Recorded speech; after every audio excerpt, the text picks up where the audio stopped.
വർഷത്തിൽ ഒന്നേ കാണും ഇതുപോലൊരു ഐറ്റം. തെന്നിന്ത്യൻ സിനിമയുടെ ഉയരത്തിൽ രാജാവായി നിറഞ്ഞു നിൽക്കുമ്പോഴായിരുന്നു ആ വലിയ വീഴ്ച. പടങ്ങളെല്ലാം പരാജയപ്പെട്ടു.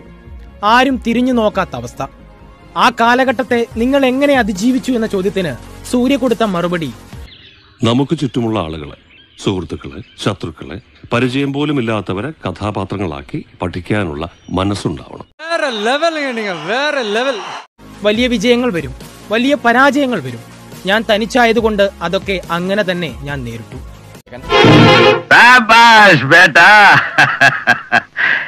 ധീരന്മാരെ അഭിനന്ദിക്കാൻ ഈ ദാമോദരജിക്ക് എന്ന് സന്തോഷമുള്ളൂ. സർക്കാർ ആനാടിലൂടെ തെന്നിന്ത്യ ഒട്ടാകെ തരംഗമായി സൂര്യ. നായകനായ ചിമ്പുവിന് മുകളിൽ സ്കോർ ചെയ്ത വേഷം, പിന്നാലെ എത്തിയ ഡോണിലെ വേഷവും സൂര്യയുടെ മികവിന്റെ തെളിവായി. ഇപ്പോൾ സയൻസ് ഫിക്ഷൻ ചിത്രം മാർക്ക് ആന്റണിയുടെ ടീസറിലും സൂര്യ ഞെട്ടിക്കുകയാണ്. അഭിനയിക്കല്ല, ജീവിക്കണം തോന്നും അല്ലപ്പാ. കണ്ടുപഠിച്ചോ, അങ്ങനെ വേണം അഭിനയിക്കാൻ.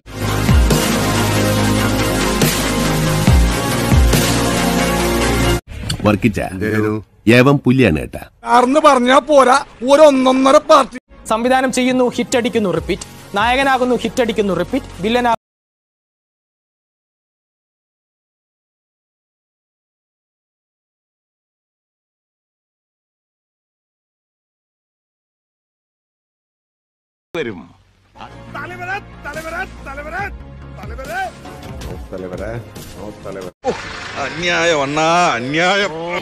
അഭിനയിക്കുമ്പോ ഉള്ളി തട്ടണമെന്ന് ഞാൻ പറയാറുള്ള ഇതാ. അദ്ദേഹത്തിന്റെ കമ്മിറ്റ്മെന്റ് സിനിമയോടാണ്, സിനിമയോട് മാത്രമാണ്.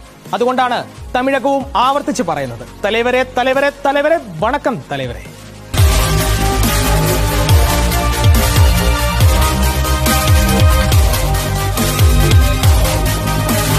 കഴിവും പരിശ്രമവുമാണ് ഒരാളെ ആരെങ്കിലും ഒക്കെ ആക്കി തീർക്കുന്നത്.